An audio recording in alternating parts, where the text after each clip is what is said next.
President Obama had good reason to love North Carolina in 2008 when he picked up a narrow victory. But for the Democrats, it's been all downhill since then, at least on the state level. Take Democratic Governor Beverly Perdue, also elected in 2008, frankly, on the president's coattails.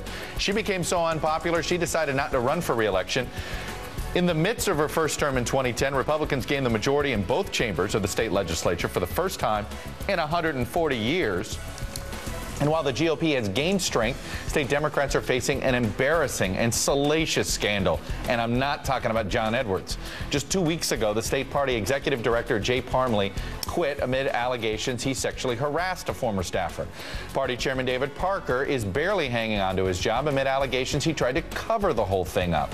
Even Governor Perdue has called on him to resign. The guy was holed himself up in a hotel for a while. Democrats are also facing political obstacles of a more traditional type. North Carolina is suffering through an unemployment crisis as bad as almost any state in the nation. Its jobless rate of 9.7% is higher than every state except Nevada and Rhode Island and California. Put the politics and the economy together, and you can see why it will be a little bit tougher for the president to match his 2008 victory with another in 2012. Then again, winning North Carolina seemed unlikely last time around as well. After years of voting Democratic, the state had become solidly in the red column ever since the days of Jimmy Carter. Now, the president's victory in 2008 was by the slimmest of margins and about 14,000 votes out of more than 4 million cast. By comparison, President Bush's margin of victory in North Carolina in 2004 was by more than 434,000. About 30 times larger than Obama's.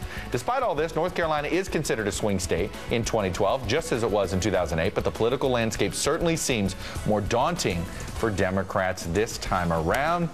Joining me now is the man whose column inspired today's deep dive, Stu Rothenberg. He's editor of the Rothenberg Report and columnist for Roll Call. Now, look, let's first talk about statistically why North Carolina is a swing state. It is getting younger. It is getting less white. It is more about a huge boom in Hispanics have gone into the state. It really is unlike the rest of the South. And the president won it. Admittedly, it was very narrowly, and his popularity has held on there. It is acting more like a swing state. And there are recent polls showing him up by 4 points or so. So there's some reason, at least, to focus on North Carolina rather than South Carolina, Mississippi, and Alabama. Right. But it's all this underlying. I mean, the problems and what does all this mean? What Obama won North Carolina because they had an incredible ground game.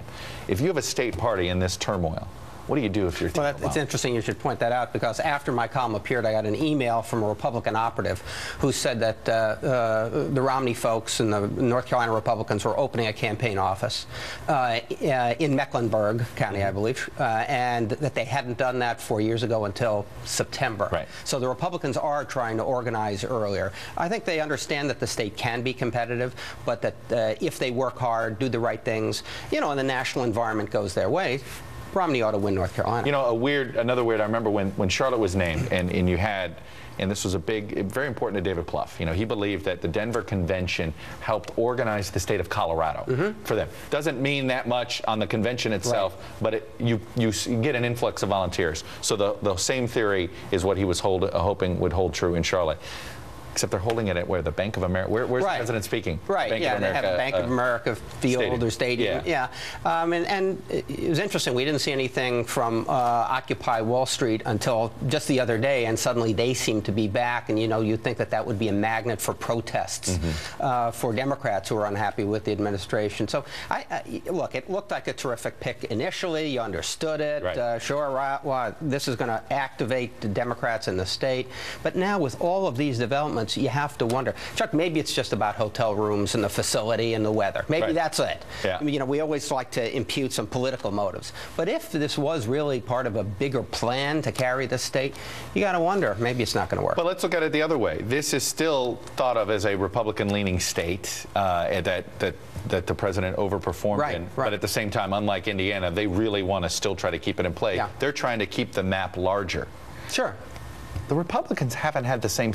I'm still looking for the place that they're trying to expand the map, and that's still a problem on their end, isn't it? Well, I think you're right. I think if you look at just the swing states, whether they're 8 or 10 or 11 or whatever, there are more combinations for Obama to get to 270 electoral votes than there are for Romney. I think that's certainly the case, and we will see Republicans try to put Pennsylvania and Michigan in play, but the map is harder for the Republicans. Now, I don't think it's dramatically harder. I know we've had this discussion. I've seen it a lot. My guess is the electorate's going to move one way or the other in the final few weeks of the campaign, and somebody's going to win most of these swing states. The person who wins Florida is probably going to win Ohio, and that person's probably going to win Colorado and possibly Iowa, Virginia. So I'm not sure there's going to be as much cherry picking as we think, but yeah, the Democrats want to put this in play. How much of the North Carolina pick is also about Virginia? I think some of it. It's a regional play. We hear at least that Democrats are trying to link the two, and they're going to have an event, I guess, on Monday or Tuesday to try to talk about the South and the Democratic appeal.